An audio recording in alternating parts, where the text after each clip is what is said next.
berkata, "Diamlah engkau di sini dan jangan meninggalkan tempat ini." Syekh Abdul Qadir Al-Jailani tetap tinggal di sana selama 3 tahun. Setiap tahunnya Khidir datang kepadanya, dan berkata kepadanya di mana dirinya harus tinggal. Syekh Abdul Qadir Al-Jailani bercerita tentang masa 3 tahun yang dilaluinya tersebut. Saat dalam proses mujahadah dan riyadah. "Selama aku tinggal di gurun, di luar kota Baghdad, semua keindahan dunia telah datang menggodaku. Allah telah memberikanku kemenangan atasnya. Nafsuku mengunjungiku setiap hari, dalam wujud dan bentukku sendiri dan meminta untuk menjadi temannya. Ketika aku akan menolaknya, ia hendak menyerangku. Allah memberiku kemenangan dalam perlawananku. Dan pada waktunya, aku dapat menjadikannya tawananku, dan menahannya bersamaku selama tahun-tahun itu, serta memaksanya untuk tinggal di runtuhan padang pasir. 1 tahun penuh, aku telah makan rerumputan dan akar-akarnya yang kutemukan. Dan aku tidak minum air apapun. Tahun yang lain aku minum air, tetapi tidak makan apapun. Tahun selanjutnya aku makan, tidak minum ataupun tidur. Sepanjang waktu itu, aku hidup dalam runtuhan dari istana raja-raja kuno Parsi di Kurk. Aku berjalan dengan kaki telanjang, tanpa alas kaki di atas duri padang pasir, dan tidak merasakan apapun. Setiap kali aku melihat sebuah batu atau bukit yang terjal, aku memanjatnya. Aku tidak memberikan istirahat 1 menit pun, atau menyenangkan nafsuku kepada keinginan-keinginan rendah badaniyah jasmaniku. Pada akhir dari masa 7 tahun itu, aku mendengar satu suara pada suatu malam. "Hai Abdul Qadir, engkau sekarang diizinkan memasuki kota Baghdad." Aku tiba di Baghdad dan melewatkan beberapa hari di sana. Tetapi aku tidak dapat berada di sana dalam keadaan yang penuh hasutan, kejahatan, tipu daya, yang telah menjadi kebiasaan kota. Lalu untuk menyelamatkan diriku sendiri dari kejahatan kota, yang telah mengalami kemerosotan akhlak, guna menyelamatkan keimananku, aku meninggalkannya. Hanya kitab suci Al-Quran yang kubawa bersamaku. Saat tiba di pintu gerbang, dalam perjalanan untuk berkholwat di padang pasir, aku mendengar satu suara, "Kemana engkau hendak pergi?" Kata suara itu, "Kembalilah, engkau harus melayani orang-orang." "Apa yang dapat kupedulikan tentang orang lain?" sanggahku. "Aku ingin menyelamatkan keimananku. Kembalilah dan jangan pernah merasa bimbang terhadap keimananmu." Suara itu melanjutkan, "Tidak ada sesuatu pun yang akan membahayakanmu." Aku sungguh tidak dapat melihat orang yang berkata tersebut. Kemudian sesuatu terjadi padaku. Aku terputus dari keadaan lahiriah, lalu tenggelam dalam keadaan tafakur. Sampai hari berikutnya, aku memusatkan pikiran pada sebuah harapan dan berdoa kepada Allah, agar Dia membukakan selubung untukku, sehingga aku tahu apa yang harus aku lakukan. Hari berikutnya, ketika tengah berkeliling di sebuah permukiman bernama Muzaffariyah, seorang lelaki yang sebelumnya tidak pernah kulihat, membuka pintu rumahnya dan mempersilakanku untuk masuk. "Mari Abdul Qadir." Ketika aku sampai di pintunya, dia berkata, "Katakan kepadaku, apa yang engkau harapkan dari Allah? Doa apa yang telah engkau panjatkan kemarin?" Saat itu aku ketakutan, namun diliputi penuh ketakjuban. Aku tidak dapat menemukan kata-kata untuk menjawabnya.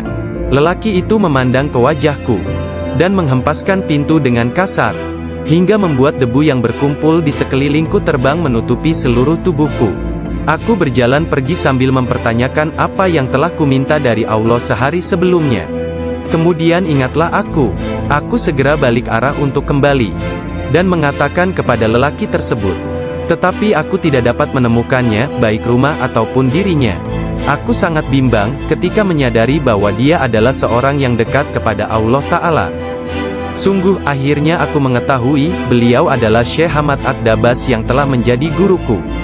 Pada suatu malam yang dingin dan hujan gerimis, satu tangan yang tidak terlihat jelas membawa Syekh Abdul Qadir Al-Jailani ke tempat bermalam para sufi atau zawiyah, milik Syekh Abdul Hamad bin Muslim Ad-Dabas. Syekh yang mengetahui berkat ilham ilahiyah tentang kedatangan Syekh Abdul Qadir Al-Jailani, menutup pintu-pintu tempat menginap sufiyah dan memadamkan lampu. Ketika beliau duduk di ambang pintu yang terkunci, beliau tertidur dan mimpi basah di malam hari. Lalu dia mandi di sungai dan mengambil wudhu. Dia tertidur lagi. Kejadian tersebut berulang sampai 7 kali pada malam itu. Maka beliau kembali mandi dan berwudu menggunakan air yang sedingin es. Pada esok harinya, pintu gerbang telah terbuka, dan Abdul Qadir memasuki tempat penginapan Sufi. Syekh Hamad Ad-Dabas berdiri menyambutnya sambil meneteskan air mata gembira. Dia memeluknya dan berkata, "Wahai putraku Abdul Qadir, keberuntungan adalah milik kami hari ini, tetapi esok, hal itu akan menjadi milikmu. Jangan pernah meninggalkan tarekat ini." Syekh Hamad Ad-Dabas menjadi guru pertama Syekh Abdul Qadir Al-Jailani dalam ilmu pengetahuan tentang kesufian. Dengan memegang tangannya dia mengucapkan sumpah atau berbaiat dan mengikuti jalan kaum Sufi. Syekh Abdul Qadir Al-Jailani menceritakan, "Aku banyak belajar dengan guru di Baghdad. Tetapi setiap kali aku tidak dapat memahami sesuatu, atau menemukan secara kebetulan suatu rahasia yang ingin aku ketahui, Syekh Hamad Ad-Dabas menerangkannya kepadaku. Kadang-kadang aku meninggalkannya, untuk mencari pengetahuan dari syekh yang lain tentang tauhid, hadis, fikih dan ilmu-ilmu lainnya. Setiap kali aku kembali, beliau berkata kepadaku, 'Dari mana saja engkau?' Kita telah memiliki demikian banyak makanan yang sangat bagus untuk tubuh, pikiran dan jiwa kita, sementara engkau telah pergi, dan kami tidak dapat menahan sesuatu untukmu." Pada waktu lain, beliau berkata, "Demi Allah, kemanakah engkau pergi? Adakah seseorang di sekitar sini, yang mengetahui lebih banyak daripadamu?" Para darwis atau para sufi akan mengusikku secara terus-menerus dan berkata, "Engkau adalah seorang ahli hukum atau ahli fikih, ahli sastra, ahli pengetahuan dan seorang ulama atau alim syariat. Urusan apa yang engkau miliki di antara kita? Mengapa engkau tidak keluar dari sini?" Syekh Hamad Ad-Dabas memarahi mereka dan berkata, "Betapa memalukan kalian ini. Aku bersumpah bahwa tidak ada seorang pun seperti dia di antara kalian. Tidak ada seorang pun di antara kalian yang akan naik di atas jari kakinya. Jika kalian berpikir aku kasar terhadapnya dan engkau meniruku, aku melakukannya untuk membawanya kepada kesempurnaan dan mengujinya. Aku melihat dia dalam dunia spiritual yang keras seperti batu, besar seperti gunung." Syekh Abdul Qadir Al-Jailani merupakan contoh tauladan terbesar dari kenyataan bahwa dalam Islam, mencari ilmu pengetahuan adalah kewajiban suci untuk semua orang, laki-laki dan perempuan dari ayunan hingga liang kubur. Dia menjadi orang bijak terbesar di zamannya. Dia menghafal Al-Quran Al-Karim dan mempelajari penafsirannya dari Ali Abul Wafa Al-Kail, Abu Hatab Mahfuz, dan Abul Hasan Muhammad Al-Qadi. Menurut beberapa sumber, Abdul Qadir Al-Jailani belajar dengan Qadi Abu Said Al-Mubarak bin Muharrami, ulama terbesar pada zamannya di Baghdad. Meskipun telah mempelajari ilmu-ilmu pengetahuan tentang jalan mistik dari Syekh Hamad Ad-Dabas, dan memasuki jalan tasawuf melalui tangannya, namun Syekh Abdul Qadir Al-Jailani telah diberi hirkah, jubah kesufian, sebagai simbol dari jubah Rasulullah oleh Qadi Abu Said. Garis silsilah ijazah spiritual dari Qadi Abu Said Al-Mubarak bin Ali Al-Muharrami, melalui Syekh Abu Hasan Ali bin Muhammad Al-Qurashi, dari Abul Faraj At-Tursusi dari At-Tamimi, dari Syekh Abu Bakar As-Shibli dari Abul Qasim Al-Junaid, dari Sari As-Sakati dari Ma'ruf Al-Karhi, dari Dawud At-Tayyah dari Habib Al-Jami, dari Hasan Al-Basri dari Imam Ali bin Abi Talib. Imam Ali menerima hirkah, jubah kesufian, dari tangan mulia Nabi Muhammad kekasih Allah, Tuhan semesta alam, dan beliau menerimanya dari malaikat utama Jibril alaihi salam, yang menerimanya dari kebenaran Tuhan, Allah Azza wa Jalla. Seseorang bertanya kepada Syekh Abdul Qadir Al-Jailani, apakah yang dia terima dari Allah Ta'ala? Beliau menjawab, tingkah laku dan pengetahuan yang baik.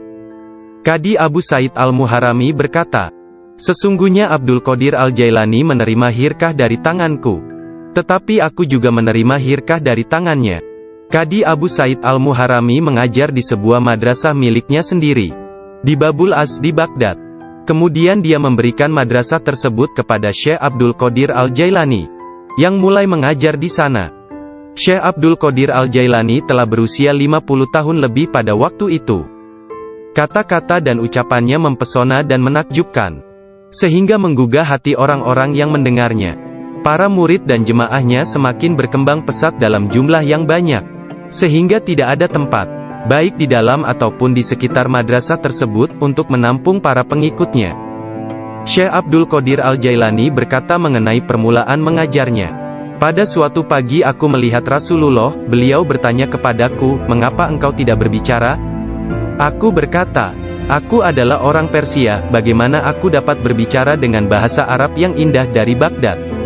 "Buka mulutmu," beliau berkata, dan kulakukan perintah beliau. Nabi Muhammad lantas meniup nafasnya ke mulutku 7 kali. Lalu berkata, "Pergilah, tunjukilah umat manusia, dan ajaklah mereka kepada jalan Tuhanmu, dengan bijak dan kata-kata indah." Aku menjalankan sholat zuhur, dan aku melihat orang telah ramai sedang menungguku berbicara. Ketika melihat mereka, aku menjadi gembira, namun lidahku seakan-akan terkunci. Kemudian aku melihat Imam Ali bin Abi Thalib yang diberkati. Dia mendatangiku dan memintaku untuk membuka mulut. Kemudian meniupkan nafasnya sendiri ke dalam mulutku sebanyak 6 kali. Aku bertanya, "Mengapa Anda tidak melakukannya sebanyak 7 kali, seperti yang dilakukan Rasulullah?" Sayyidina Ali berkata, "Karena rasa hormatku kepada Rasulullah." Kemudian Sayyidina Ali pun menghilang. Dari mulutku yang terbuka, keluarlah kata-kata, "Sesungguhnya fikiran adalah juru selam. Menyelam jauh ke dalam lautan hati untuk menemukan mutiara kebijaksanaan. Ketika dia membawanya ke pantai kemakhlukannya, dia tumpah dalam bentuk kata-kata dari bibirnya. Dan dengan itu, dia membeli ketaatan tak ternilai di pasar-pasar ibadah Allah." Kemudian aku berkata, "Dalam suatu malam, seperti salah satu dari malamku, jika seseorang di antaramu hendak membunuh keinginan-keinginan rendahnya, kematian akan terasa begitu manis, sehingga engkau tidak akan dapat merasakan sesuatu yang lain di dunia ini. Sejak saat itu, walau bagaimanapun keadaannya, sekalipun bangun atau tidur, aku tetap mempertahankan tugasku mengajar. Banyak sekali pengetahuan tentang keimanan dan agama dalam diriku. Jika tidak berbicara dan menuangkannya keluar, aku akan merasakan bahwa hal itu akan menenggelamkan diriku. Ketika pertama kali mengajar, aku hanya mempunyai 2 atau 3 orang murid saja. Ketika mereka mendengarku, jumlah mereka bertambah menjadi 70.000 orang. Madrasahnya maupun lingkungan di sekitarnya tidak dapat menampung para pengikutnya. Oleh sebab itu, dicarilah tempat yang lebih luas. Orang kaya dan orang miskin di Baghdad turut membantu dalam penambahan bangunan-bangunan yang banyak melakukan karomah. Manusia sempurna, yang selalu sadar serta ingat kepada Allah Azza wa Jalla. Muraqabah, berfikir, menerima dan memberi pelajaran. Dia mempunyai hati yang lembut, sifat yang mulia dan wajah yang selalu tersenyum. Dia orang yang peka dan memiliki sikap yang sangat baik. Berakhlak dalam tabiat serta dermawan dalam memberi materi dan nasihat serta pengetahuan. Dia mencintai orang-orang, tetapi secara khususnya, terhadap orang-orang yang beriman dan mengabdikan diri, serta beribadah kepada Zat yang Maha Esa, menolong kepada siapa yang beriman. Dia tampan, selalu berpakaian rapi, pembicaraannya tidak berlebihan dan sia-sia. Apabila berbicara, meskipun dia berbicara dengan cepat, tetapi setiap kata dan suku katanya yang keluar, terdengar jelas. Beliau berbicara dengan penuh keindahan, dan dia berbicara kebenaran. Berbicara tentang kebenaran tanpa ragu-ragu. Karena dia tidak peduli, apakah dia akan dipuji, dikritik atau dicaci. Ketika Khalifah Al-Muqtafi mengangkat Yahya bin Said sebagai Qadi, Ketua Hakim, Syekh Abdul Qadir Al-Jailani memberitahukannya di hadapan orang ramai. Dengan mengatakan, "Anda telah mengangkat seorang tiran, orang yang zalim, yang paling buruk sebagai hakim atas orang-orang yang beriman. Biarlah kita lihat, bagaimana Anda akan menjawab untuk diri Anda sendiri kelak. Ketika Anda dihadapkan kepada Hakim yang Maha Agung, Allah Azza wa Jalla, Tuhan semesta alam." Mendengar hal ini, Khalifah tergoncang dan meneteskan air mata, lalu ia segera memecat sang hakim. Penduduk kota Baghdad mengalami kemajuan dalam hal akhlak dan rohani dan tingkah laku. Melalui pengaruhnya, kebanyakan warga kota bertaubat dan menyatakan penyesalan, mengikuti akhlak yang baik dan perintah-perintah Islam. Syekh Abdul Qadir Al-Jailani dicintai dan dihormati oleh setiap orang, dan pengaruhnya tersebar kemana-mana. Orang-orang berbudi mencintainya, sedangkan para tiran, orang yang zalim, dan orang jahat takut kepadanya.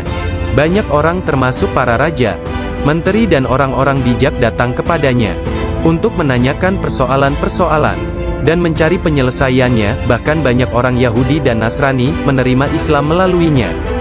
Dalam pengajaran dan pelayanannya kepada umat manusia, dia menggunakan sifat-sifat yang diwarisi oleh Yang Maha Tinggi. Syekh Abdul Qadir Al-Jailani berkata, seorang syekh spiritual bukan seorang guru yang sebenarnya, kecuali kalau dirinya memiliki 12 sifat. Dua di antara sifat-sifat tersebut adalah sifat-sifat Allah yang Maha Tinggi, yaitu menyembunyikan kesalahan manusia dan ciptaan yang lain. Tidak hanya dari orang-orang lain tetapi bahkan dari diri mereka sendiri. Dan memiliki rasa kasih dan kemauan memaafkan untuk dosa yang terburuk sekalipun. Dua sifat diwarisi oleh Nabi Muhammad, yaitu cinta dan lemah lembut. Sayyidina Abu Bakar As-Siddiq yang pertama dari keempat khalifah, seorang syekh sejati, mewarisi kebenaran, kejujuran, dan keikhlasan hati, juga ketaatan dan kedermawanan. Dari Sayyidina Umar bin Khattab, yaitu keadilan dan menekankan kebenaran serta mencegah kesalahan. Dari Sayyidina Utsman bin Affan, yaitu kerendahan hati dan bangun serta berdoa ketika manusia lainnya dalam keadaan tertidur. Dan dari Sayyidina Ali bin Abi Thalib, yaitu pengetahuan dan keteguhan hati serta keberanian. Syekh Abdul Qadir Al-Jailani sangat sayang kepada puluhan ribu pengikutnya, sebagaimana seorang ayah sayang kepada anaknya. Dia mengetahui nama dan memperhatikan masalah-masalah duniawi, juga keadaan spiritual mereka. Dia membantu dan menyelamatkan mereka dari bencana kemalangan, bahkan jika mereka berada di tempat jauh sekalipun. Dia adalah seorang ayah bersama anak-anaknya, dan memperlakukan mereka dengan penuh kelembutan dan keharuan. Kepada orang yang lebih tua darinya, dia seolah-olah menjadi lebih tua daripada mereka, dan memperlakukan mereka dengan hormat. Dia menjalin persahabatan dengan kalangan orang miskin dan lemah, serta tidak pernah mencari teman di antara orang-orang terkenal dan berkuasa. Orang-orang seperti itu memperlakukannya seolah-olah raja dari segala raja.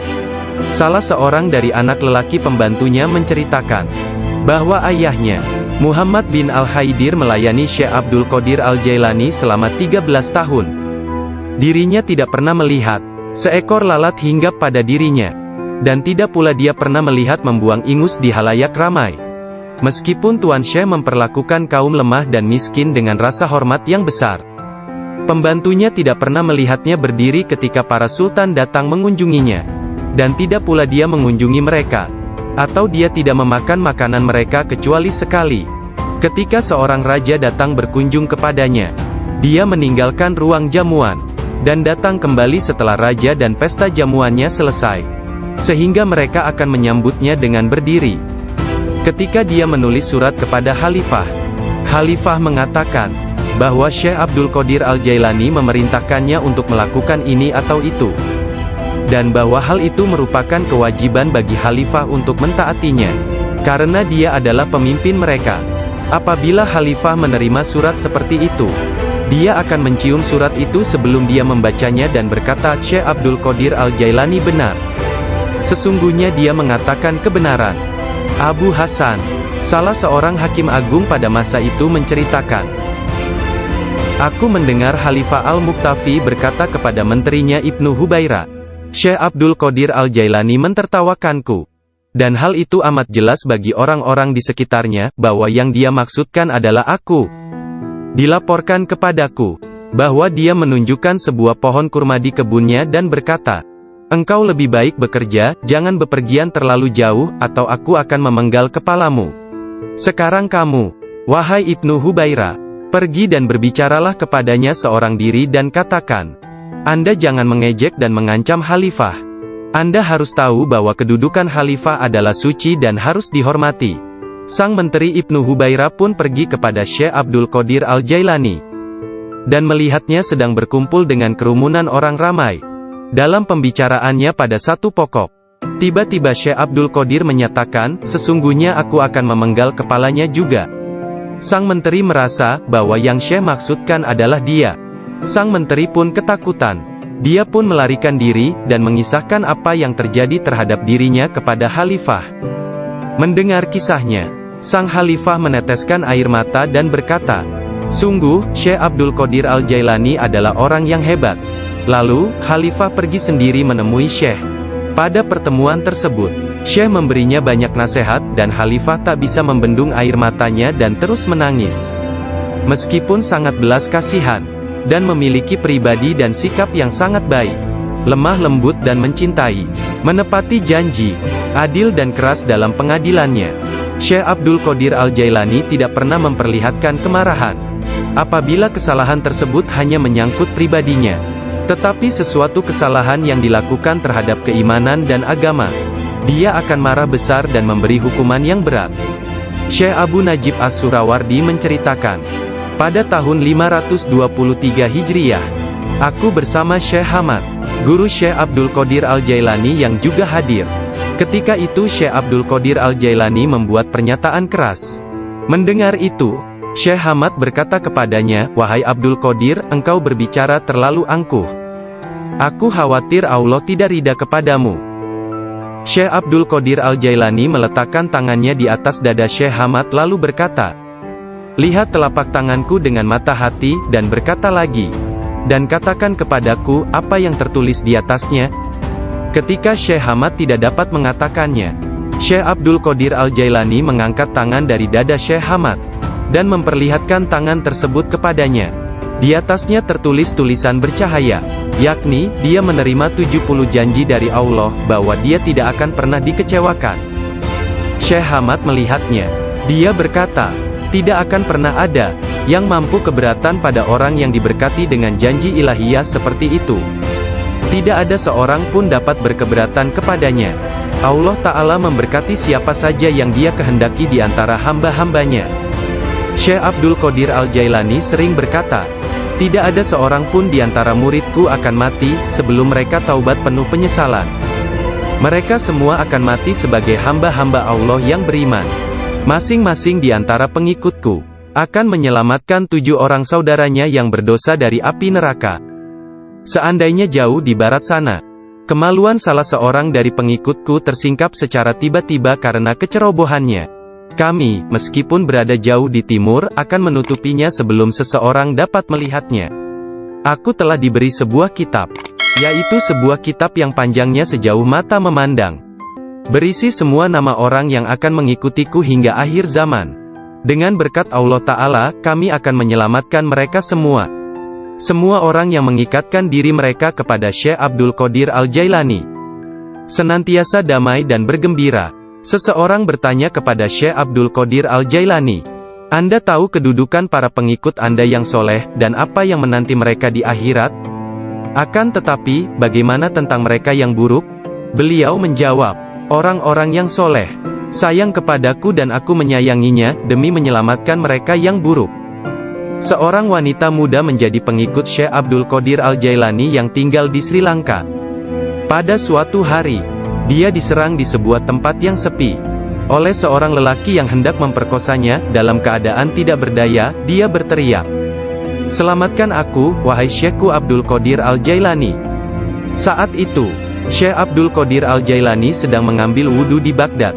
Orang-orang melihat Syekh tiba-tiba berhenti, kemudian dengan marah, dia mengambil terompahnya, sandal, dan melemparkannya ke atas. Mereka tidak melihat terompah tersebut jatuh. Ternyata, terompah tersebut jatuh di atas kepala orang yang sedang menyerang gadis muda itu di Sri Lanka. Dan pria tersebut pun meninggal dunia. Disebutkan bahwa terompah tersebut tetap berada di sana, disimpan sebagai barang peninggalan. Syekh At-Tustari menceritakan bahwa suatu hari para pengikut Syekh Abdul Qadir Al-Jailani di Baghdad mencari Syekh Abdul Qadir Al-Jailani kemana-mana. Tiba-tiba seseorang berkata kepada mereka bahwa dirinya telah melihat Syekh Abdul Qadir Al-Jailani sedang berjalan menuju ke sungai Tigris. Lalu para muridnya berlarian menuju ke sana hendak menyusulnya. Ketika sampai di sungai tersebut, mereka melihat Syekhnya itu sedang berada di tengah sungai, berjalan di atas air menuju ke arah mereka. Semua ikan pada waktu itu menjulurkan kepalanya ke atas permukaan air, dan memberi salam kepada Syekh Abdul Qadir Al-Jailani. Hal itu terjadi pada waktu sholat zuhur. Mereka melihat di atas mereka selembar sejadah yang luas membentang di atas kepala mereka, menutupi seluruh langit. Sajadah tersebut berwarna hijau dan di permukaannya bersulamkan ayat-ayat dari emas dan perak. Sejadah tersebut melayang seperti sejadah terbangnya Nabi Sulaiman. Dan turun ke bumi. Orang-orang merasa takjub, diam dan dengan tenang mereka berjalan menuju kepadanya. Syekh Abdul Qadir Al-Jailani berpakaian indah, melangkah di atas sejadah tersebut, dan memimpin mereka melakukan sholat di atasnya. Ketika dia mengangkat tangannya dan mengucapkan Allahu Akbar, seluruhnya seolah-olah menggemakan suara yang sama. Ketika dia berdoa, para malaikat dari 7 petala langit dalam paduan suara mengulang doanya. Ketika dia mengucapkan, segala puji syukur hanya bagi Allah semata, sebuah cahaya hijau keluar dari mulutnya, menyelimuti langit. Pada akhir sholat setelah salam, Syekh Abdul Qadir Al-Jailani membuka kedua tangannya dan berkata, Ya Allah ya Tuhanku, demi leluhurku Nabi Muhammad kekasihmu, dan demi orang-orang di antara ciptaanmu yang takut dan mencintaimu, jangan ambil sesuatu dari para pengikutku, sampai mereka dimaafkan dari dosa-dosanya, dan sampai keimanan mereka sempurna. Pada saat itu, setiap orang mendengar dengungan senandung dari para malaikat dan mengatakan, Amin. Mereka juga mengikuti para malaikat dengan mengucapkan Amin. Kemudian mereka mendengar satu suara hatif dari dalam diri mereka, kata-kata, bergembiralah, aku telah menerima doa kalian. Rasulullah bersabda, seorang guru yang sempurna adalah bagaikan seorang nabi bagi kaumnya. Sesungguhnya Hadrat Syekh Abdul Qadir Al-Jailani adalah salah seorang di antara para syekh yang sempurna tersebut, yang telah membukakan orang-orang kepada pintu gerbang kebahagiaan di dunia ini, dan pintu gerbang surga di akhirat. Setelah Syekh Abdul Qadir Al-Jailani menguasai nafsunya, dan menjadi seorang yang sempurna, serta hanya dengan diilhami perintah Rasulullah, dia menjadi seorang syekh dan menjalin hubungan dengan orang-orang. Dirinya senantiasa mengikuti teladan dari leluhurnya Nabi Muhammad, Rasulullah. Ketika pengaruh ajaran Syekh Abdul Qadir Al-Jailani tersebar ke seluruh pelosok dunia, banyak di antara murid-muridnya mendapat kedudukan penting dan banyak pejabat, pegawai pemerintah, yang menjadi muridnya sesuai kemampuan mereka, kualitas dunia dalam batin dan tingkatan spiritual. Dia memerintahkan banyak di antara murid-muridnya untuk bertindak sebagai wakil-wakilnya. Di antaranya ada yang menjadi guru spiritual dan yang lainnya sebagai hakim. Bahkan di antara muridnya ada yang menjabat sebagai gubernur dan para pemegang kekuasaan dunia. Syekh Abdul Qadir Al-Jailani telah menyerahkan diri secara mutlak kepada Allah Azza wa Jalla. Malam-malamnya berlalu dengan sedikit atau bahkan tanpa tidur, dalam doa dan muraqabah menyendiri. Dia menghabiskan hari-harinya sebagai seorang pengikut sejati Nabi Muhammad, dalam berkhidmat dalam kemanusiaan 3 kali dalam seminggu. Dia selalu menyampaikan pengajian umum kepada puluhan ribu manusia, setiap hari di waktu pagi dan petang. Dia memberi pengajaran tafsir Al-Quran, hadis, ilmu tauhid, ilmu fikih dan tasawuf. Setelah sholat zuhur, dia memberikan nasihat dan waktu konsultasi kepada orang-orang, tanpa pandang bulu, baik orang itu berprofesi sebagai pengemis atau raja. Semuanya akan dilayani. Sebelum sholat asar, baik cuaca hujan ataupun cerah, dia pergi ke jalanan untuk membagikan makanan kepada orang-orang miskin. Dalam seluruh hari-harinya di bulan Ramadan, Syekh Abdul Qadir Al-Jailani hanya makan sekali sehari. Setelah sholat maghrib, beliau tidak pernah makan sendirian. Pembantunya akan berdiri di pintu menanyakan orang-orang yang lewat. Jika mereka yang lewat ada yang belum makan, agar mereka ikut makan. Syekh Abdul Qadir Al-Jailani wafat pada hari Sabtu tanggal 8 Rabiul Tsani tahun 561 Hijriah.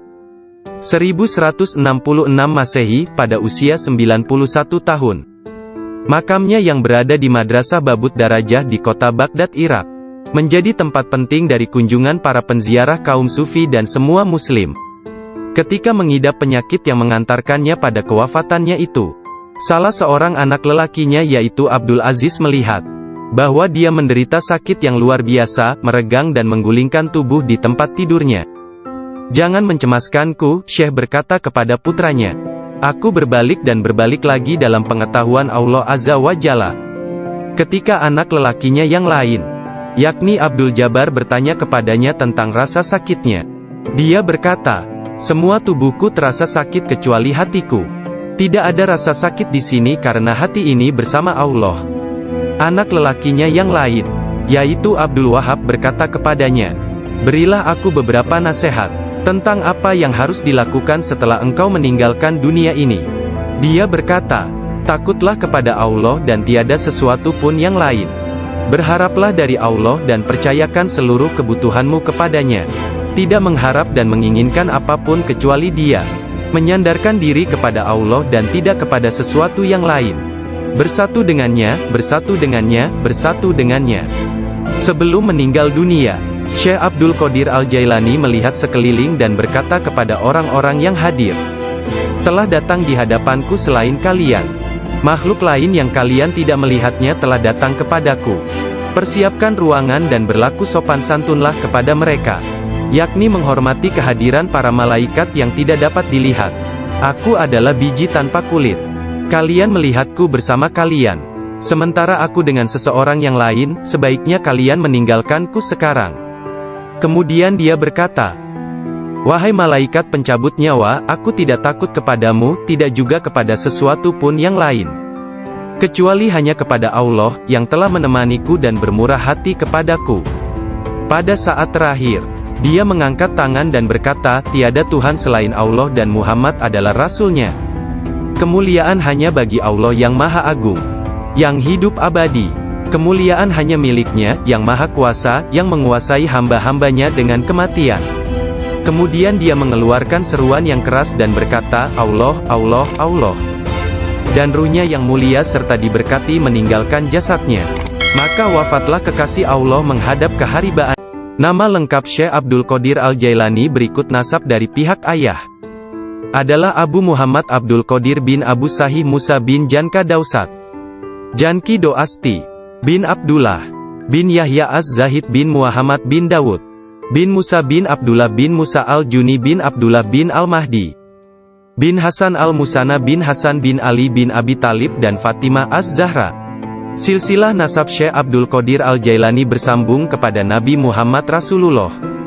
Dari putri beliau yang bernama Sayyidah Fatimah Az-Zahra, istri Sayyidina Ali bin Abi Talib. Adapun silsilah dari ibunya adalah Abdul Qadir bin Fatimah binti Abdullah, bin Abu Jamaluddin bin Tahir bin Abdullah bin Kamaluddin Isa, bin Muhammad Al-Jawad bin Ali Ar-Rida bin Musa Al-Kazim, bin Jafar As-Sadiq bin Muhammad Al-Bakir bin Ali Zainul Abidin, bin Husain bin Ali bin Abi Talib. Sepanjang masa bayinya, Syekh Abdul Qadir Jailani tidak pernah makan selama bulan puasa. Suatu ketika pada awal Ramadan, cuaca mendung dan orang-orang tidak dapat melihat bulan baru. Tidak tahu apakah bulan Ramadan sesungguhnya telah masuk atau belum. Mereka datang kepada Ummul Khair Fatimah, ibunda Syekh Abdul Qadir, dan menanyakan apakah si anak sudah makan hari itu. Karena dia belum makan, mereka menetapkan bahwa puasa telah dimulai.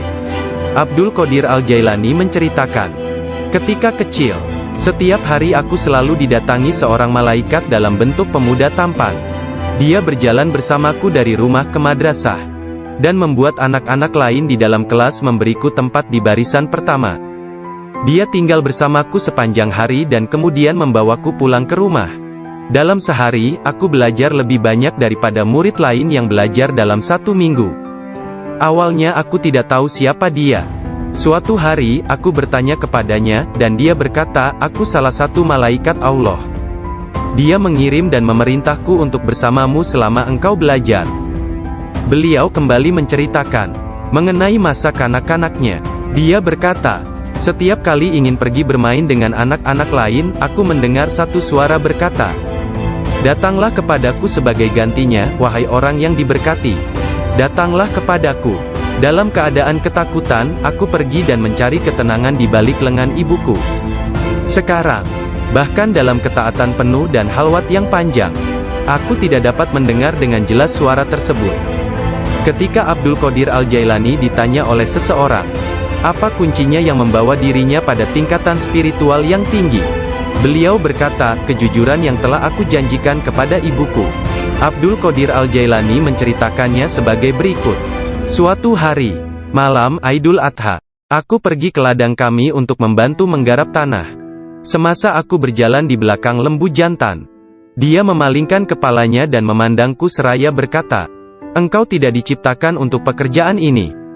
Sungguh, aku sangat ketakutan dan berlari ke rumah dan memanjat ke atap rumah petak bertingkat. Ketika melihat keluar, tiba-tiba aku melihat para jemaah haji sedang berkumpul wukuf di Padang Arafah. Di Arabia, tepat di depanku. Lalu aku segera pergi menemui ibuku, yang waktu itu sudah menjadi janda, dan meminta kepadanya, kirimlah aku ke jalan kebenaran, dan berilah aku izin untuk pergi ke Baghdad, untuk mendapatkan ilmu pengetahuan bersama-sama orang bijak, dan orang-orang yang dekat kepada Allah Azza wa Jalla. Ibu bertanya kepadaku, apa alasan permintaanmu yang tiba-tiba tersebut? Aku mengatakan kepadanya, apa yang telah terjadi pada diriku. Beliau menangis mendengar ceritaku, lalu mengeluarkan 80 keping emas. Semuanya adalah warisan ayahku. Dia menyisihkan 40 untuk saudaraku yang laki-laki. 40 keping lainnya dijahit di bagian ketiak mantelku. Kemudian dia mengizinkan untuk meninggalkan dirinya. Sebelum membiarkan aku pergi, beliau menasehatiku, bahwa aku harus berkata benar, dan menjadi orang yang jujur apapun yang terjadi. Ibu melepas kepergianku dengan kata-kata, mudah-mudahan Allah melindungi dan membimbingmu wahai anakku. Aku memisahkan diriku sendiri dari orang yang paling mencintaiku karena Allah.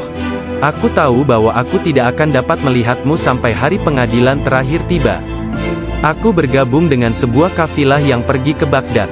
Ketika kami telah meninggalkan kota Hamadan, sekelompok perampok jalanan, 60 penunggang kuda yang gagah menyerang kami. Mereka mengambil segala sesuatu yang dibawa kafilah tersebut. Salah seorang di antara mereka datang kepadaku dan bertanya, "Hai anak muda, harta apa yang engkau miliki?" Aku menceritakan kepadanya, bahwa aku memiliki 40 keping emas. Dia bertanya, "Di mana kau simpan?" Aku mengatakan, "Di bawah lenganku." Dia tertawa dan meninggalkanku sendiri. Penjahat lainnya datang dan menanyakan hal yang sama. Dan aku pun mengatakan hal yang sebenarnya.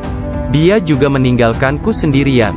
Aku pikir mereka pasti hendak mengadukan hal tersebut kepada pemimpinnya, di mana mereka sedang membagikan hasil rampasan. Pemimpin mereka bertanya tentang barang berharga milikku. Aku mengatakan kepadanya, bahwa aku memiliki 40 keping emas, yang dijahit di mantelku di bawah ketiak.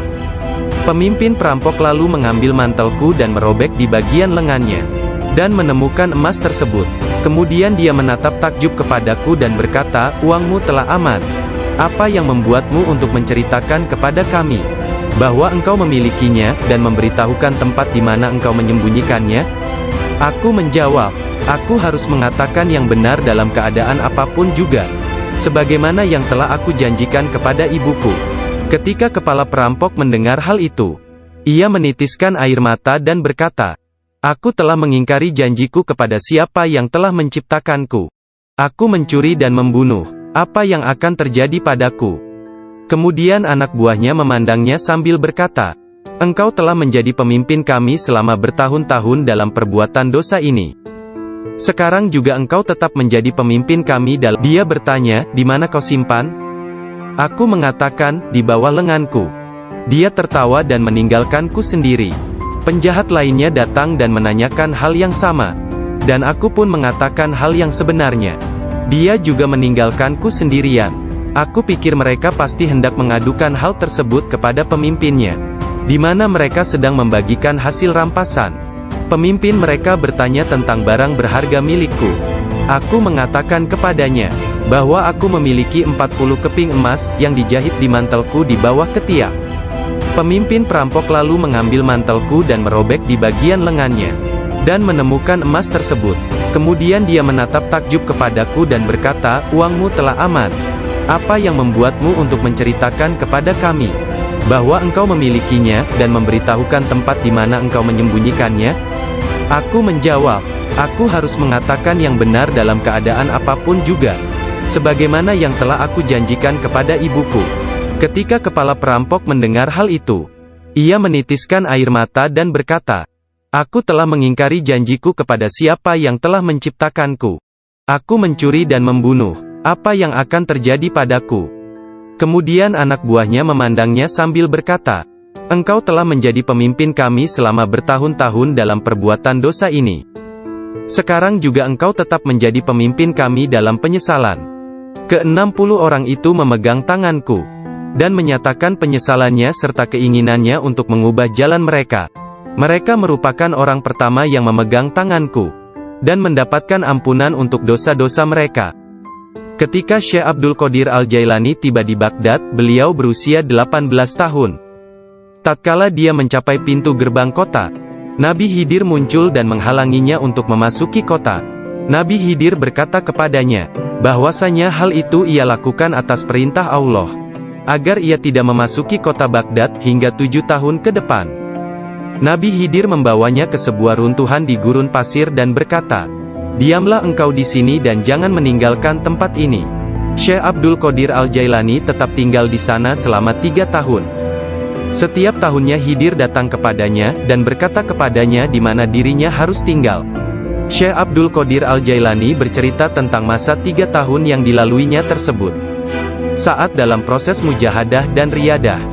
Selama aku tinggal di gurun, di luar kota Baghdad, semua keindahan dunia telah datang menggodaku. Allah telah memberikanku kemenangan atasnya. Nafsuku mengunjungiku setiap hari, dalam wujud dan bentukku sendiri dan meminta untuk menjadi temannya. Ketika aku akan menolaknya, ia hendak menyerangku. Allah memberiku kemenangan dalam perlawananku. Dan pada waktunya, aku dapat menjadikannya tawananku, dan menahannya bersamaku selama tahun-tahun itu, serta memaksanya untuk tinggal di runtuhan padang pasir. 1 tahun penuh, aku telah makan rerumputan dan akar-akarnya yang kutemukan. Dan aku tidak minum air apapun. Tahun yang lain aku minum air, tetapi tidak makan apapun. Tahun selanjutnya aku makan, tidak minum ataupun tidur. Sepanjang waktu itu, aku hidup dalam runtuhan dari istana raja-raja kuno Parsi di Kurd. Aku berjalan dengan kaki telanjang, tanpa alas kaki di atas duri padang pasir, dan tidak merasakan apapun. Setiap kali aku melihat sebuah batu atau bukit yang terjal, aku memanjatnya. Aku tidak memberikan istirahat 1 menit pun, atau menyenangkan nafsuku kepada keinginan-keinginan rendah badaniah jasmaniku. Pada akhir dari masa 7 tahun itu, aku mendengar satu suara pada suatu malam. "Hai Abdul Qadir, engkau sekarang diizinkan memasuki kota Baghdad." Aku tiba di Baghdad dan melewatkan beberapa hari di sana.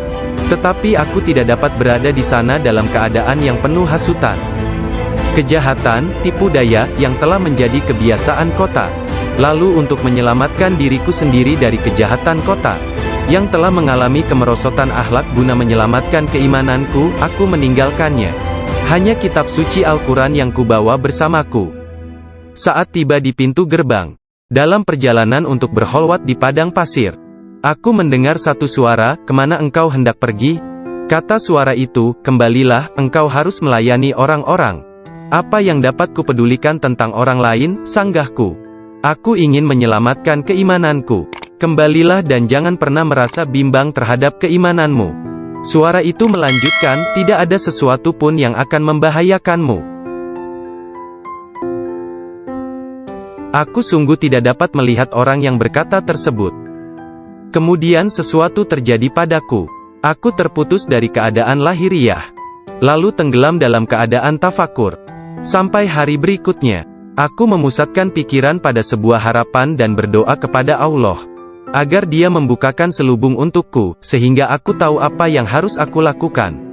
Hari berikutnya, ketika tengah berkeliling di sebuah permukiman bernama Muzaffariyah, seorang lelaki yang sebelumnya tidak pernah kulihat, membuka pintu rumahnya dan mempersilakanku untuk masuk. "Mari Abdul Qadir." Ketika aku sampai di pintunya, dia berkata, "Katakan kepadaku, apa yang engkau harapkan dari Allah? Doa apa yang telah engkau panjatkan kemarin?" Saat itu aku ketakutan, namun diliputi penuh ketakjuban. Aku tidak dapat menemukan kata-kata untuk menjawabnya. Lelaki itu memandang ke wajahku, dan menghempaskan pintu dengan kasar, hingga membuat debu yang berkumpul di sekelilingku terbang menutupi seluruh tubuhku. Aku berjalan pergi sambil mempertanyakan apa yang telah kuminta dari Allah sehari sebelumnya. Kemudian ingatlah aku. Aku segera balik arah untuk kembali, dan mengatakan kepada lelaki tersebut. Tetapi aku tidak dapat menemukannya, baik rumah ataupun dirinya. Aku sangat bimbang, ketika menyadari bahwa dia adalah seorang yang dekat kepada Allah Ta'ala.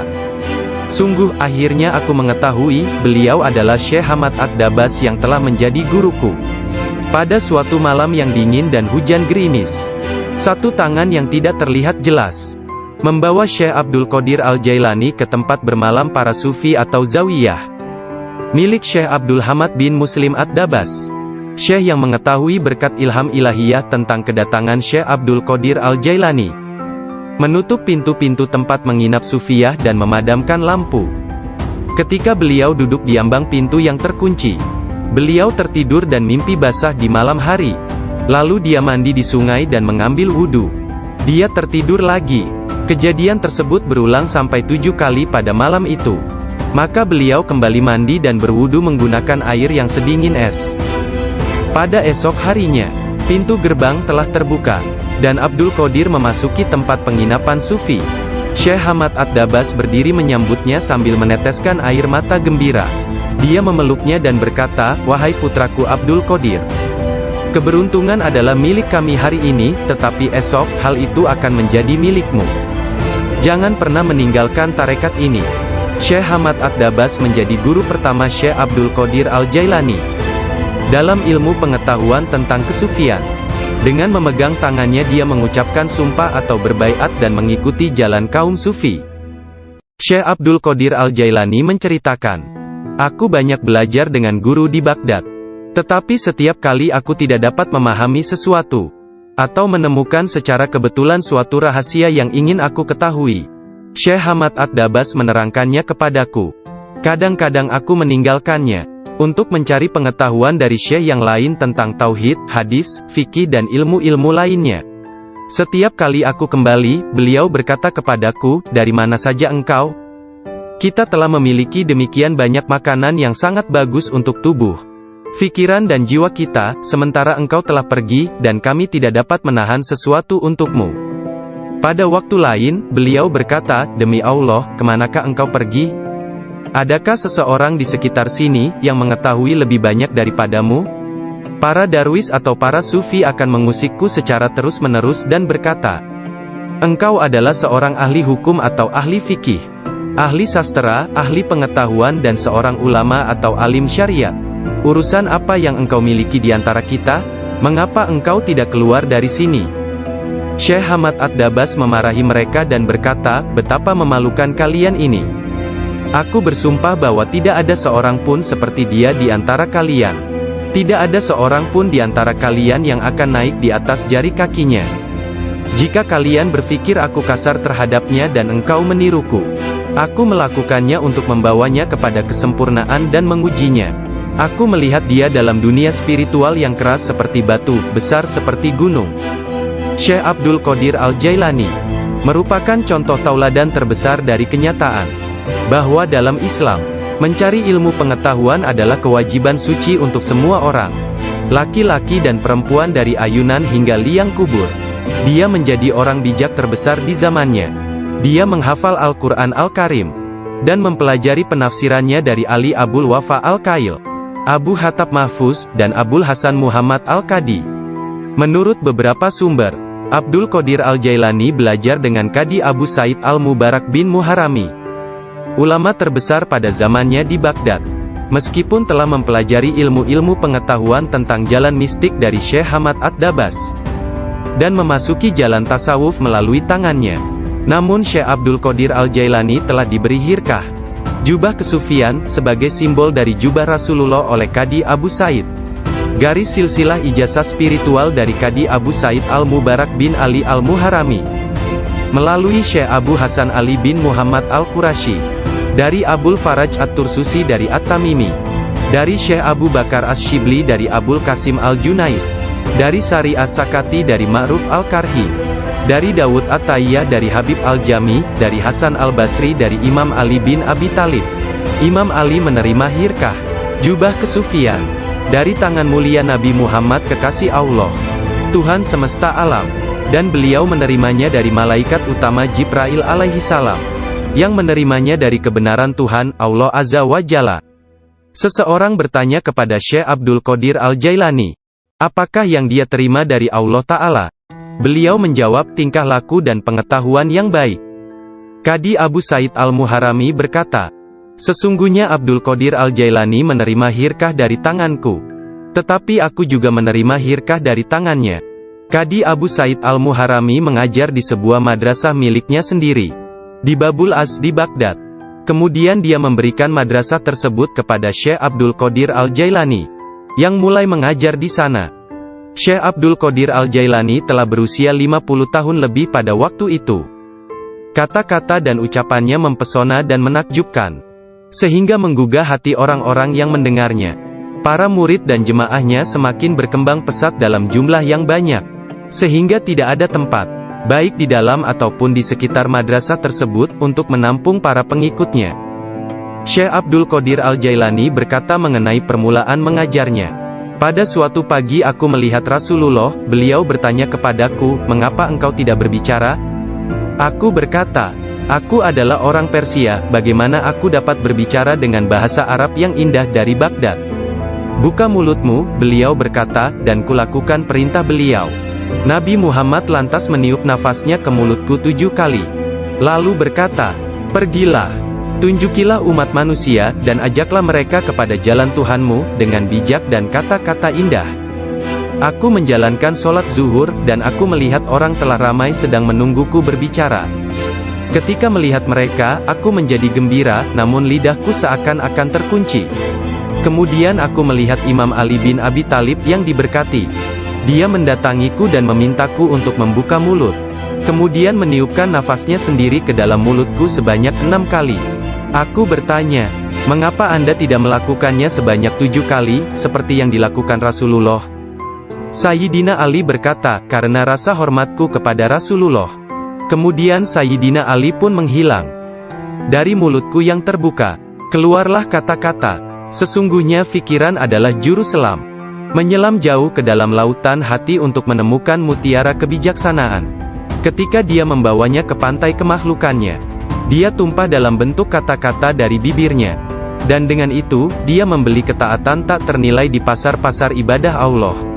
Kemudian aku berkata, "Dalam suatu malam, seperti salah satu dari malamku, jika seseorang di antaramu hendak membunuh keinginan-keinginan rendahnya, kematian akan terasa begitu manis, sehingga engkau tidak akan dapat merasakan sesuatu yang lain di dunia ini.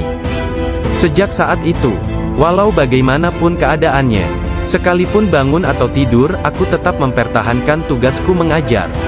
Banyak sekali pengetahuan tentang keimanan dan agama dalam diriku. Jika tidak berbicara dan menuangkannya keluar, aku akan merasakan bahwa hal itu akan menenggelamkan diriku. Ketika pertama kali mengajar, aku hanya mempunyai 2 atau 3 orang murid saja. Ketika mereka mendengarku, jumlah mereka bertambah menjadi 70.000 orang. Madrasahnya maupun lingkungan di sekitarnya tidak dapat menampung para pengikutnya. Oleh sebab itu, dicarilah tempat yang lebih luas. Orang kaya dan orang miskin di Baghdad turut membantu dalam penambahan bangunan-bangunan yang baru. Mereka yang kaya membantu dengan dana, sedangkan yang miskin membantu dengan tenaga mereka, termasuklah kaum perempuan, yang turut membantu bekerja. Kelak Syekh Abdul Qadir Al-Jailani merupakan seorang imam, ahli dalam masalah-masalah keagamaan, tauhid dan fikih, dan pemimpin dari mazhab Syafi'i dan Hambali dalam Islam. Beliau adalah seorang yang sangat bijaksana dan berpengetahuan luas. Doanya segera dikabulkan, baik ketika berdoa untuk kebaikan dan berdoa untuk hukuman. Dia adalah seorang yang banyak melakukan karomah. Manusia sempurna, yang selalu sadar serta ingat kepada Allah Azza wa Jalla. Muraqabah, berfikir, menerima dan memberi pelajaran. Dia mempunyai hati yang lembut, sifat yang mulia dan wajah yang selalu tersenyum. Dia orang yang peka dan memiliki sikap yang sangat baik. Berakhlak dalam tabiat serta dermawan dalam memberi materi dan nasihat serta pengetahuan. Dia mencintai orang-orang, tetapi secara khususnya, terhadap orang-orang yang beriman dan mengabdikan diri, serta beribadah kepada Zat yang Maha Esa, menolong kepada siapa yang beriman. Dia tampan, selalu berpakaian rapi, pembicaraannya tidak berlebihan dan sia-sia. Apabila berbicara, meskipun dia berbicara dengan cepat, tetapi setiap kata dan suku katanya yang keluar, terdengar jelas. Beliau berbicara dengan penuh keindahan, dan dia berbicara kebenaran. Berbicara tentang kebenaran tanpa ragu-ragu. karena dia tidak peduli apakah dia akan dipuji, dikritik atau dicaci. Ketika Khalifah Al-Muqtafi mengangkat Yahya bin Said sebagai kadi, ketua hakim, Syekh Abdul Qadir Al-Jailani memberitahukannya di hadapan orang ramai, dengan mengatakan, Anda telah mengangkat seorang tiran, orang yang zalim, yang paling buruk sebagai hakim atas orang-orang yang beriman. Biarlah kita lihat, bagaimana Anda akan menjawab untuk diri Anda sendiri kelak. Ketika Anda dihadapkan kepada Hakim yang Maha Agung, Allah Azza wa Jalla, Tuhan semesta alam. Mendengar hal ini, Khalifah tergoncang dan meneteskan air mata, lalu ia segera memecat sang hakim. Penduduk kota Baghdad mengalami kemajuan dalam hal akhlak dan rohani dan tingkah laku. Melalui pengaruhnya, kebanyakan warga kota bertaubat dan menyatakan penyesalan, mengikuti akhlak yang baik dan perintah-perintah Islam. Syekh Abdul Qadir Al-Jailani dicintai dan dihormati oleh setiap orang, dan pengaruhnya tersebar kemana-mana. Orang-orang berbudi mencintainya, sedangkan para tiran, orang yang zalim, dan orang jahat takut kepadanya. Banyak orang termasuk para raja, menteri dan orang-orang bijak datang kepadanya, untuk menanyakan persoalan-persoalan, dan mencari penyelesaiannya. Bahkan banyak orang Yahudi dan Nasrani menerima Islam melaluinya. Dalam pengajaran dan pelayanannya kepada umat manusia, dia menggunakan sifat-sifat yang diwarisi oleh Yang Maha Tinggi. Syekh Abdul Qadir Al-Jailani berkata, seorang syekh spiritual bukan seorang guru yang sebenarnya, kecuali kalau dirinya memiliki 12 sifat. Dua di antara sifat-sifat tersebut adalah sifat-sifat Allah yang Maha Tinggi, yaitu menyembunyikan kesalahan manusia dan ciptaan yang lain. Tidak hanya dari orang-orang lain tetapi bahkan dari diri mereka sendiri. Dan memiliki rasa kasih dan kemauan memaafkan untuk dosa yang terburuk sekalipun. Dua sifat diwarisi oleh Nabi Muhammad, yaitu cinta dan lemah lembut. Sayyidina Abu Bakar As-Siddiq yang pertama dari keempat khalifah, seorang syekh sejati, mewarisi kebenaran, kejujuran, dan keikhlasan hati, juga ketaatan dan kedermawanan. Dari Sayyidina Umar bin Khattab, yaitu keadilan dan menekankan kebenaran serta mencegah kesalahan. Dari Sayyidina Utsman bin Affan, yaitu kerendahan hati dan bangun serta berdoa ketika manusia lainnya dalam keadaan tertidur. Dan dari Sayyidina Ali bin Abi Thalib, yaitu pengetahuan dan keteguhan hati serta keberanian. Syekh Abdul Qadir Al-Jailani sangat sayang kepada puluhan ribu pengikutnya, sebagaimana seorang ayah sayang kepada anaknya. Dia mengetahui nama dan memperhatikan masalah-masalah duniawi, juga keadaan spiritual mereka. Dia membantu dan menyelamatkan mereka dari bencana kemalangan, bahkan jika mereka berada di tempat jauh sekalipun. Dia adalah seorang ayah bersama anak-anaknya, dan memperlakukan mereka dengan penuh kelembutan dan keharuan. Kepada orang yang lebih tua darinya, dia seolah-olah menjadi lebih tua daripada mereka, dan memperlakukan mereka dengan hormat. Dia menjalin persahabatan dengan kalangan orang miskin dan lemah, serta tidak pernah mencari teman di antara orang-orang terkenal dan berkuasa. Orang-orang seperti itu memperlakukannya seolah-olah raja dari segala raja. Salah seorang dari anak lelaki pembantunya menceritakan, bahwa ayahnya, Muhammad bin Al-Haidir melayani Syekh Abdul Qadir Al-Jailani selama 13 tahun. Dirinya tidak pernah melihat seekor lalat hinggap pada dirinya, dan tidak pula dia pernah melihat membuang ingus di halayak ramai. Meskipun Tuan Syekh memperlakukan kaum lemah dan miskin dengan rasa hormat yang besar, pembantunya tidak pernah melihatnya berdiri ketika para sultan datang mengunjunginya, dan tidak pula dia mengunjungi mereka, atau dia tidak memakan makanan mereka kecuali sekali. Ketika seorang raja, setiap hari aku selalu didatangi seorang malaikat dalam bentuk pemuda tampan. Dia berjalan bersamaku dari rumah ke madrasah, dan membuat anak-anak lain di dalam kelas memberiku tempat di barisan pertama. Dia tinggal bersamaku sepanjang hari dan kemudian membawaku pulang ke rumah. Dalam sehari, aku belajar lebih banyak daripada murid lain yang belajar dalam 1 minggu. Awalnya aku tidak tahu siapa dia. Suatu hari, aku bertanya kepadanya, dan dia berkata, aku salah satu malaikat Allah. Dia mengirim dan memerintahku untuk bersamamu selama engkau belajar. Beliau kembali menceritakan mengenai masa kanak-kanaknya. Dia berkata, setiap kali ingin pergi bermain dengan anak-anak lain, aku mendengar satu suara berkata, Datanglah kepadaku sebagai gantinya, wahai orang yang diberkati. Datanglah kepadaku. Dalam keadaan ketakutan, aku pergi dan mencari ketenangan di balik lengan ibuku. Sekarang, bahkan dalam ketaatan penuh dan halwat yang panjang, aku tidak dapat mendengar dengan jelas suara tersebut. Ketika Abdul Qadir Al-Jailani ditanya oleh seseorang, apa kuncinya yang membawa dirinya pada tingkatan spiritual yang tinggi? Beliau berkata, kejujuran yang telah aku janjikan kepada ibuku. Abdul Qadir Al-Jailani menceritakannya sebagai berikut. Suatu hari, malam Aidul Adha, aku pergi ke ladang kami untuk membantu menggarap tanah. Semasa aku berjalan di belakang lembu jantan, dia memalingkan kepalanya dan memandangku seraya berkata, engkau tidak diciptakan untuk pekerjaan ini. Sungguh, aku sangat ketakutan dan berlari ke rumah dan memanjat ke atap rumah petak bertingkat. Ketika melihat keluar, tiba-tiba aku melihat para jemaah haji sedang berkumpul wukuf di Padang Arafah. Di Arabia, tepat di depanku. Lalu aku segera pergi menemui ibuku, yang waktu itu sudah menjadi janda, dan meminta kepadanya, kirimlah aku ke jalan kebenaran, dan berilah aku izin untuk pergi ke Baghdad, untuk mendapatkan ilmu pengetahuan bersama-sama orang bijak, dan orang-orang yang dekat kepada Allah Azza wa Jalla. Ibu bertanya kepadaku, apa alasan permintaanmu yang tiba-tiba tersebut? Aku mengatakan kepadanya, apa yang telah terjadi pada diriku. Beliau menangis mendengar ceritaku, lalu mengeluarkan 80 keping emas. Semuanya adalah warisan ayahku. Dia menyisihkan 40 untuk saudaraku yang laki-laki. 40 keping lainnya dijahit di bagian ketiak mantelku. Kemudian dia mengizinkan untuk meninggalkan dirinya. Sebelum membiarkan aku pergi, beliau menasehatiku, bahwa aku harus berkata benar, dan menjadi orang yang jujur apapun yang terjadi. Ibu melepas kepergianku dengan kata-kata, mudah-mudahan Allah melindungi dan membimbingmu wahai anakku. Aku memisahkan diriku sendiri dari orang yang paling mencintaiku karena Allah. Aku tahu bahwa aku tidak akan dapat melihatmu sampai hari pengadilan terakhir tiba. Aku bergabung dengan sebuah kafilah yang pergi ke Baghdad.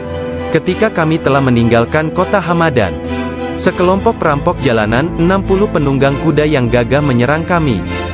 Mereka mengambil segala sesuatu yang dibawa kafilah tersebut. Salah seorang di antara mereka datang kepadaku dan bertanya, hai anak muda, harta apa yang engkau miliki? Aku menceritakan kepadanya, bahwa aku memiliki 40 keping emas. Dia bertanya, di mana kau simpan? Aku mengatakan, di bawah lenganku. Dia tertawa dan meninggalkanku sendiri. Penjahat lainnya datang dan menanyakan hal yang sama. Dan aku pun mengatakan hal yang sebenarnya. Dia juga meninggalkanku sendirian. Aku pikir mereka pasti hendak mengadukan hal tersebut kepada pemimpinnya, di mana mereka sedang membagikan hasil rampasan. Pemimpin mereka bertanya tentang barang berharga milikku. Aku mengatakan kepadanya, bahwa aku memiliki 40 keping emas, yang dijahit di mantelku di bawah ketiak. Pemimpin perampok lalu mengambil mantelku dan merobek di bagian lengannya, dan menemukan emas tersebut.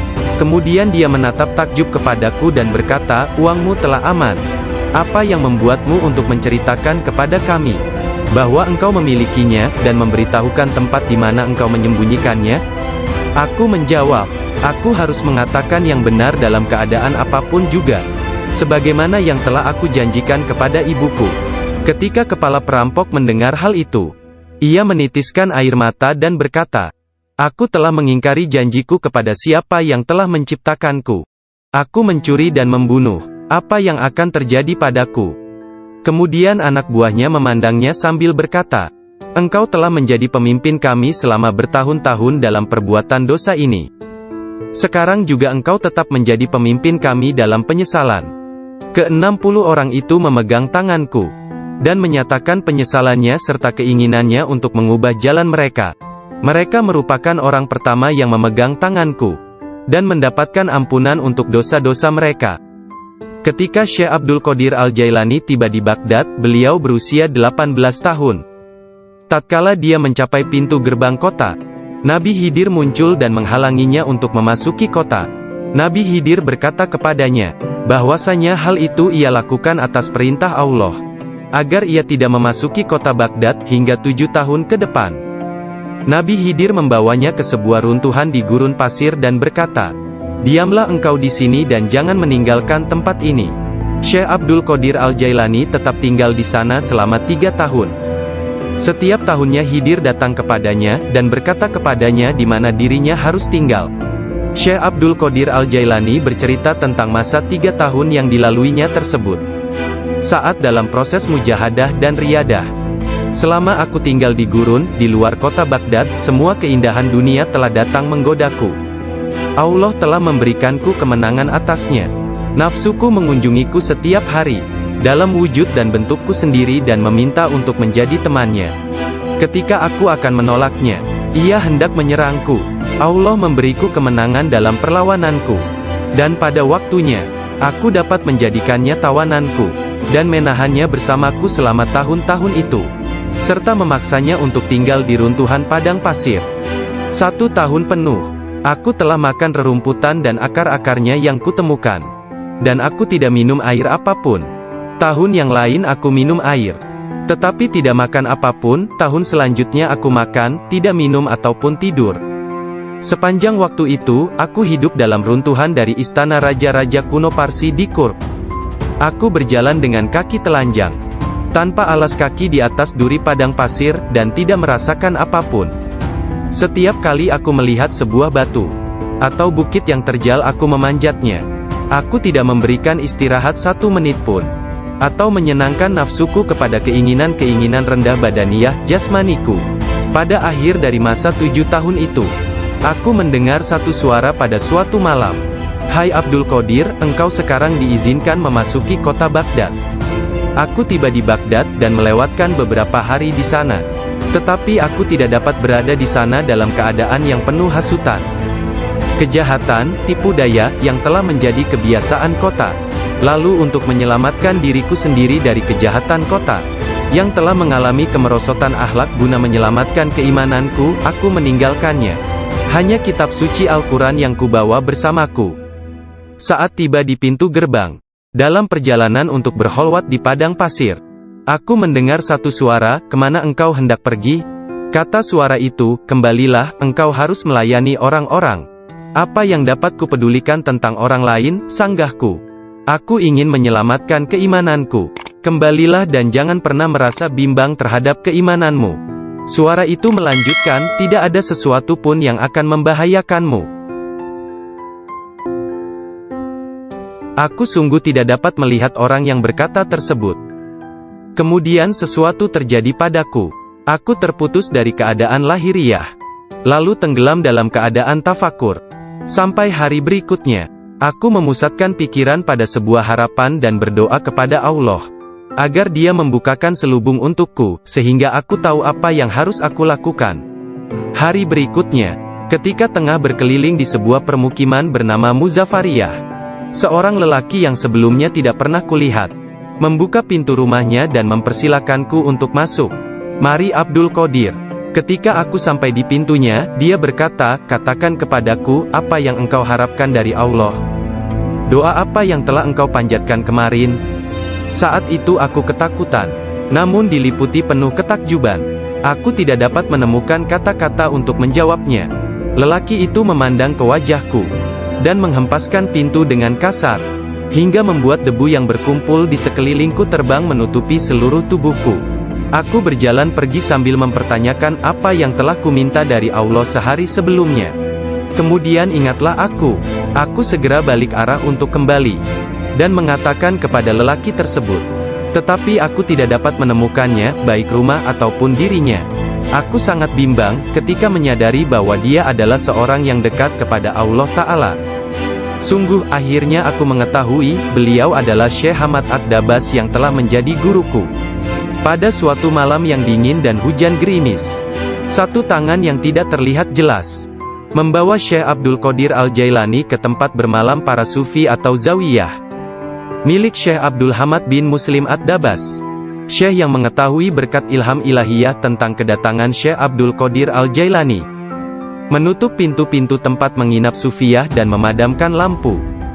Ketika beliau duduk di ambang pintu yang terkunci, beliau tertidur dan mimpi basah di malam hari. Lalu dia mandi di sungai dan mengambil wudhu. Dia tertidur lagi. Kejadian tersebut berulang sampai 7 kali pada malam itu. Maka beliau kembali mandi dan berwudu menggunakan air yang sedingin es. Pada esok harinya, pintu gerbang telah terbuka, dan Abdul Qadir memasuki tempat penginapan Sufi. Syekh Hamad At-Dabas berdiri menyambutnya sambil meneteskan air mata gembira. Dia memeluknya dan berkata, "Wahai putraku Abdul Qadir, keberuntungan adalah milik kami hari ini, tetapi esok, hal itu akan menjadi milikmu. Jangan pernah meninggalkan tarekat ini." Syekh Hamad At-Dabas menjadi guru pertama Syekh Abdul Qadir Al-Jailani dalam ilmu pengetahuan tentang kesufian. Dengan memegang tangannya dia mengucapkan sumpah atau berbaiat dan mengikuti jalan kaum Sufi. Syekh Abdul Qadir Al-Jailani menceritakan, "Aku banyak belajar dengan guru di Baghdad. Tetapi setiap kali aku tidak dapat memahami sesuatu, atau menemukan secara kebetulan suatu rahasia yang ingin aku ketahui, Syekh Hamad At-Dabas menerangkannya kepadaku. Kadang-kadang aku meninggalkannya untuk mencari pengetahuan dari syekh yang lain tentang tauhid, hadis, fikih dan ilmu-ilmu lainnya. Setiap kali aku kembali, beliau berkata kepadaku, 'Dari mana saja engkau?'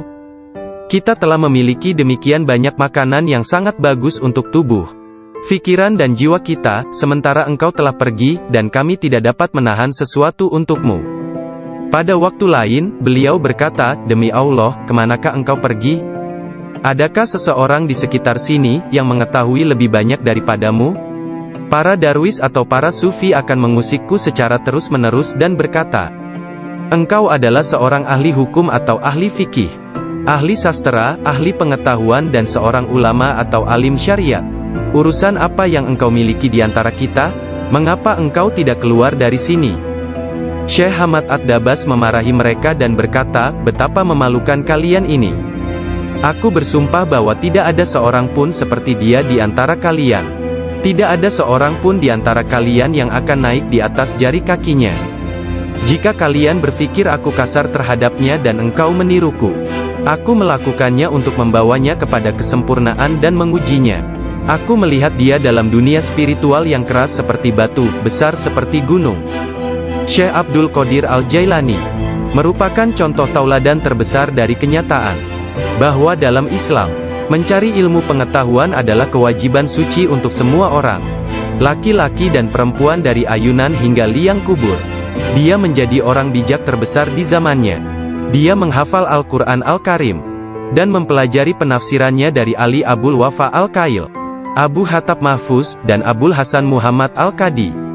Menurut beberapa sumber, Abdul Qadir Al-Jailani belajar dengan Qadi Abu Said Al-Mubarak bin Muharrami, ulama terbesar pada zamannya di Baghdad. Meskipun telah mempelajari ilmu-ilmu pengetahuan tentang jalan mistik dari Syekh Hamad At-Dabas, dan memasuki jalan tasawuf melalui tangannya, namun Syekh Abdul Qadir Al-Jailani telah diberi hirkah, jubah kesufian, sebagai simbol dari jubah Rasulullah oleh Qadi Abu Said. Garis silsilah ijazah spiritual dari Qadi Abu Said Al-Mubarak bin Ali Al-Muharrami, melalui Syekh Abu Hasan Ali bin Muhammad Al-Qurashi, dari Abul Faraj At-Tursusi dari At-Tamimi, dari Syekh Abu Bakar Asy-Syibli dari Abul Qasim Al-Junaid, dari Sari As-Sakati dari Ma'ruf Al-Karhi, dari Dawud At-Tayyah dari Habib Al-Jami, dari Hasan Al-Basri dari Imam Ali bin Abi Thalib. Imam Ali menerima hirkah, jubah kesufian, dari tangan mulia Nabi Muhammad kekasih Allah, Tuhan semesta alam, dan beliau menerimanya dari malaikat utama Jibril alaihi salam, yang menerimanya dari kebenaran Tuhan, Allah Azza wa Jalla. Seseorang bertanya kepada Syekh Abdul Qadir Al-Jailani, apakah yang dia terima dari Allah Ta'ala? Beliau menjawab, tingkah laku dan pengetahuan yang baik. Qadi Abu Said Al-Muharrami berkata, sesungguhnya Abdul Qadir Al-Jailani menerima hirkah dari tanganku, tetapi aku juga menerima hirkah dari tangannya. Qadi Abu Said Al-Muharrami mengajar di sebuah madrasah miliknya sendiri, di Babul Az di Baghdad. Kemudian dia memberikan madrasah tersebut kepada Syekh Abdul Qadir Al-Jailani, yang mulai mengajar di sana. Syekh Abdul Qadir Al-Jailani telah berusia 50 tahun lebih pada waktu itu.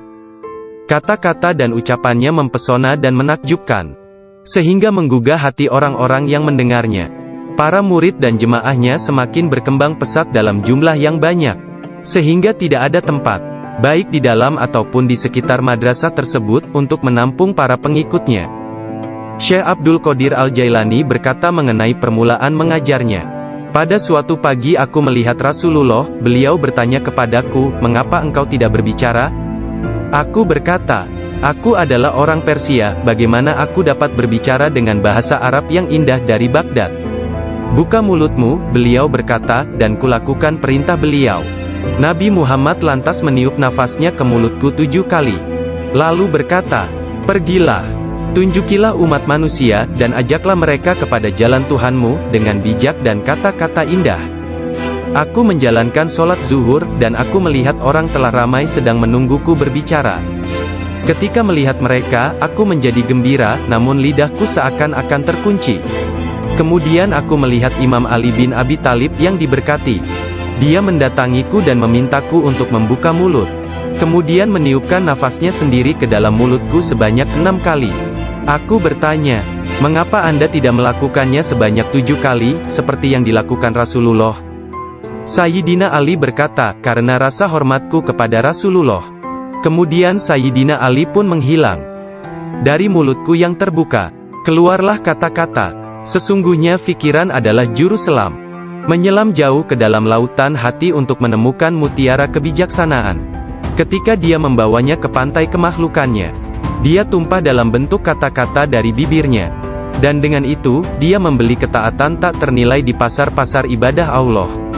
Kemudian aku berkata, "Dalam suatu malam, seperti salah satu dari malamku, jika seseorang di antaramu hendak membunuh keinginan-keinginan rendahnya, kematian akan terasa begitu manis, sehingga engkau tidak akan dapat merasakan sesuatu yang lain di dunia ini.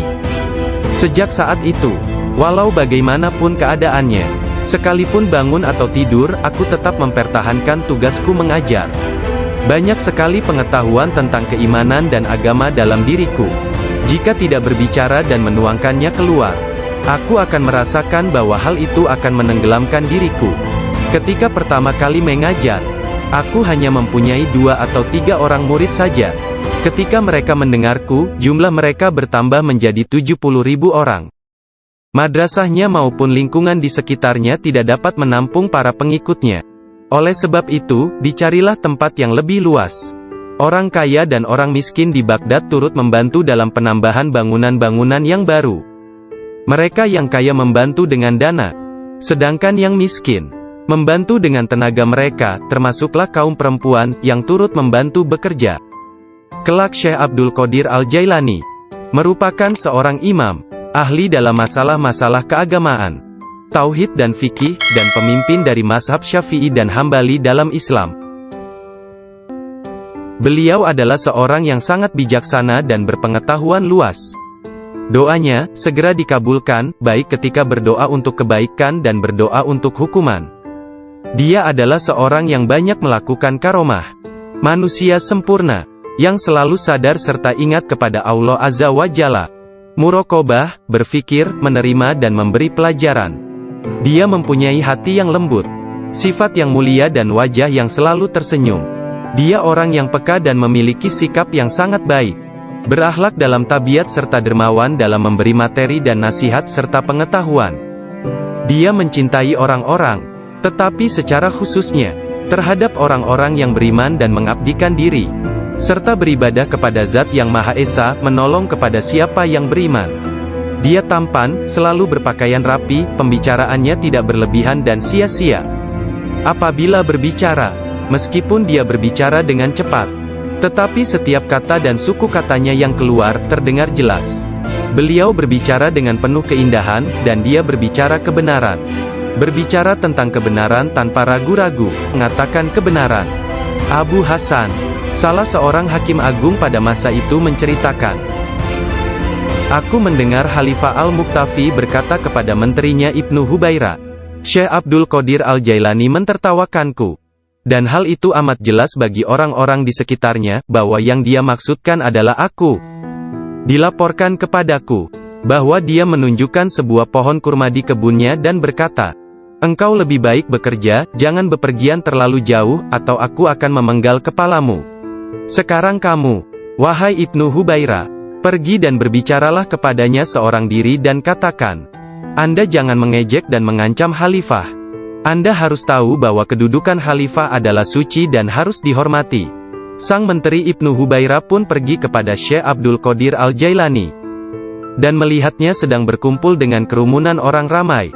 Dalam pembicaraannya pada satu pokok, tiba-tiba Syekh Abdul Qadir menyatakan, sesungguhnya aku akan memenggal kepalanya juga.